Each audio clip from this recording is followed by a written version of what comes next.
Man, I was watching two guys, high-level guys from New Japan the other day on a recent episode. And, man, the whole time I'm thinking, I said, man, these guys, late 20s, early 30s, man, they're going to have some cervical issues here real quick. And it's just, with respect to the WWE stuff, there was a pay-per-view a month ago. It wasn't that great of a pay-per-view, but one of the matches I enjoyed the most was one of the least favorably received matches on the card. It was the match between Bray Wyatt and Matt Hardy doing the Woken gimmick after whatever he's been doing, the Broken. I guess they couldn't get it, whatever, trademarked by TNA, whatever. But I give Matt Hardy so much credit for working his ass off, all those ladder matches, all those TLC matches that those guys had in the WWE, and him just as, and him and Jeff as just a tag team. I mean, that's some great tag matches with Bubba Ray Dudley, Devon Dudley, Edge and Christian. And those guys, that ladder match, whatever it was, at WrestleMania 17 was absolutely spectacular. But for a guy to go from the action-based career that he had to finally go to TNA and invent that Broken character, and then now, after, he had that run, those guys go belly up or whatever the hell happened with him, he ends up back in the WWE. He's got that silver streak through his hair. I don't know how old Matt Hardy is. 37? Is he 40? But dude, he's so committed to that character. And I didn't like the way they had been booking Bray Wyatt as of late, but nonetheless, I enjoyed him in this match because it was two gimmick guys. It was two character-based guys. So a lot of people crapped on the match, but as a fan, and because I want to see more character development, I enjoyed the shit out of that match. And here's the thing, going back to your thoughts as far as being a mechanic in the ring and cranking out all these high-star matches, dude, I was that guy for 7.5 years as Stunning Steve Austin. I weren't having the lights out matches these high level guys are now with the athletic ability and the way that they're, it's a lot of fast forward stuff. I give them all the credit in the world for that. But I was a damn good mechanic in the ring and everybody knew I could go. Okay, all of a sudden, the ringmaster sucks. I come up with the Stone Cold Steve Austin thing. It takes a while to manifest that character, discover what it was, go through the paces, and dude, you got to be there for a part of it.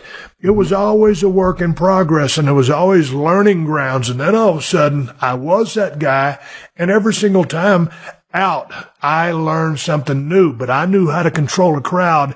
And that, when I came up with that character, I had the long hair, the receding hairline. Then I went to the short hair. In ECW, I was trying to grow it back up. When I got the call from WWF, Vince wanted me to come in with the changed look. So I did the buzz cut, inspired by Bruce Willis in Pulp Fiction. Then, as I was traveling down the road with Goldust, we was fixing to work Pittsburgh Mellon Arena. And I just said, I didn't even have facial hair yet. I said, F it. If my hair is a 1/4 inch long, it's blonde as hell, you can't see it anyway, I'm just going to shave my head.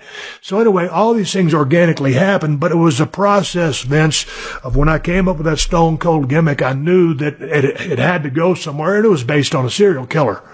But that is when I started making money.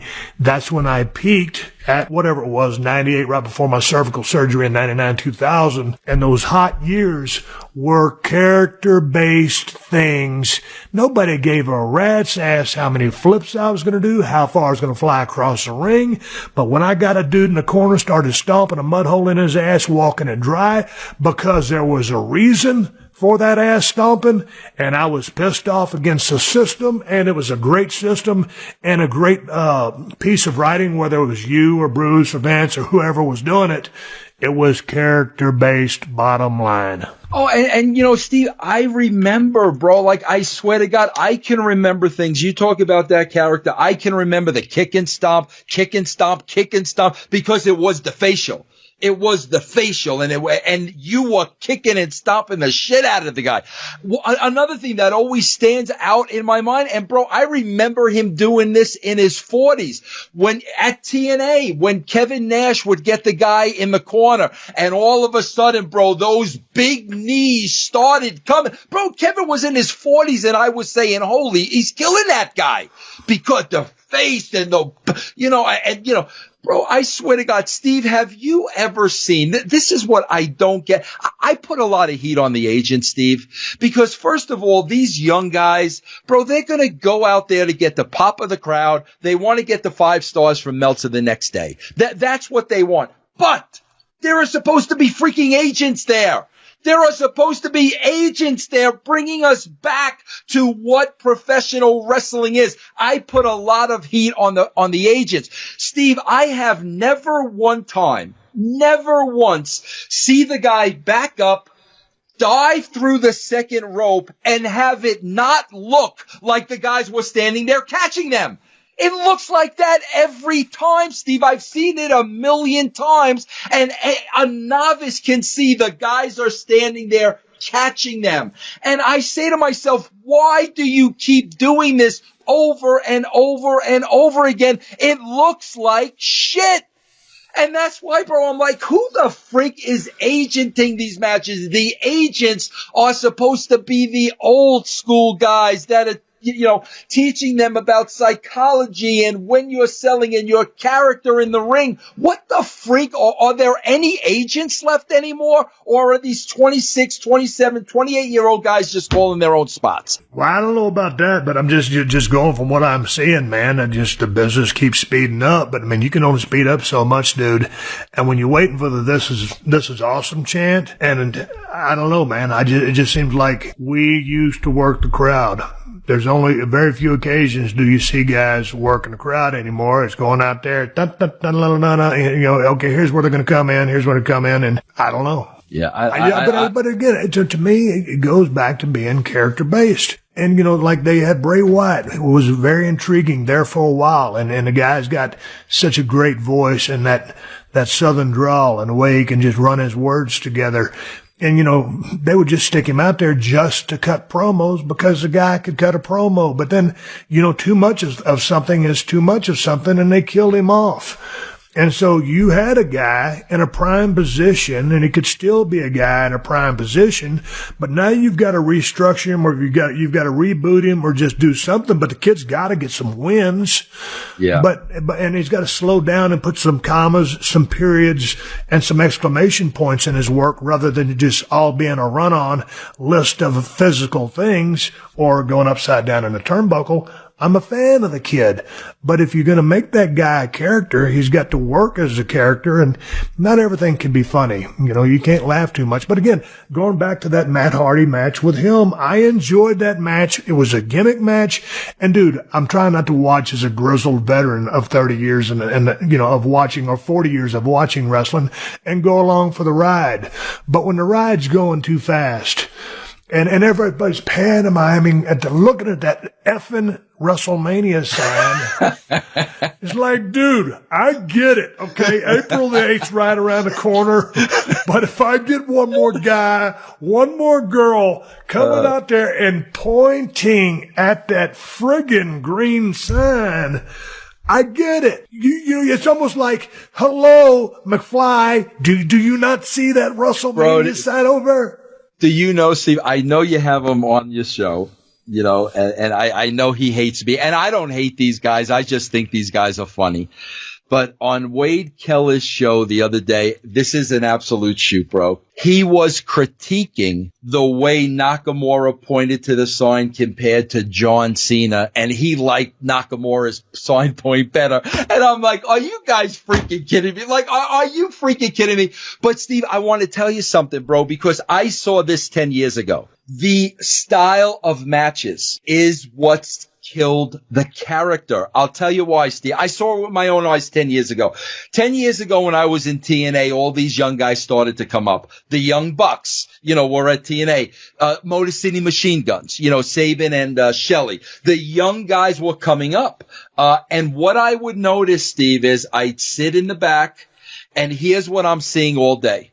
They're walking around by themselves. They lay out the match and everything. Bro, they're walking around by themselves all day. This is what I'm seeing. Steve, here's the problem. And again, bro, where are the agents? Where are the producers? Here's the problem. Because of the style of the match today, they are so consumed with memorizing the spots. Bro, they're so consumed with memorizing the spots, the character goes out the window. Every character would sell differently. Every character would go on the offense differently. That's all part of the character. When you're memorizing spot for spot for spot, the first thing that goes out the window is the character. Now, all of a sudden, what you have is a roster full of wrestlers. And the only people that are going to tune into your show are 100% pure wrestling fans.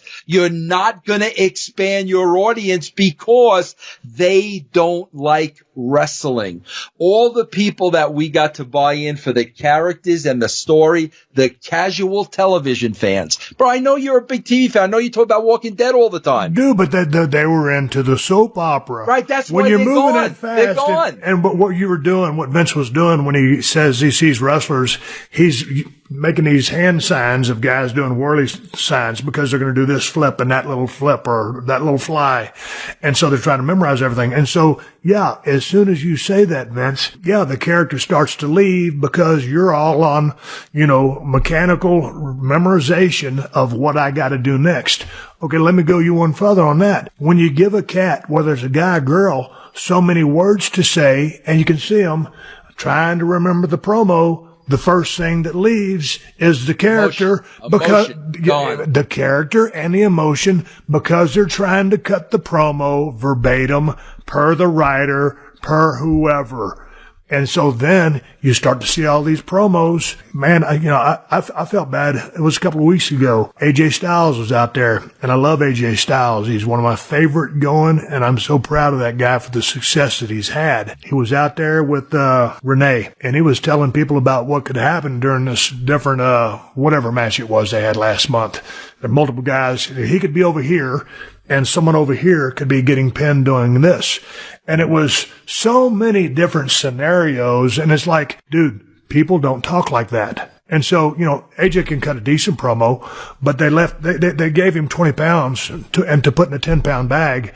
And it was just too much. And so all the good that they've created with AJ was lost on that promo just because it just floundered that bad. It was just like, no one talks like this. No one would lead you through. You can lead someone through a sequence of events. Just let him go out there and wing it, go over the sequence of events, and then just let him go out there and do them. And this is just not an indictment on AJ because, like I said, I'm a huge fan, but on pretty much the entire roster because they're trying to give those cats too much to say. And at the end of the day, going back to your match analyzation, it almost turns into a video game where it's the red guy versus the blue guy, and it's just movement this way and that way, and the emotion is gone. And if you don't have emotion, and the people have been conditioned now to go, this is awesome.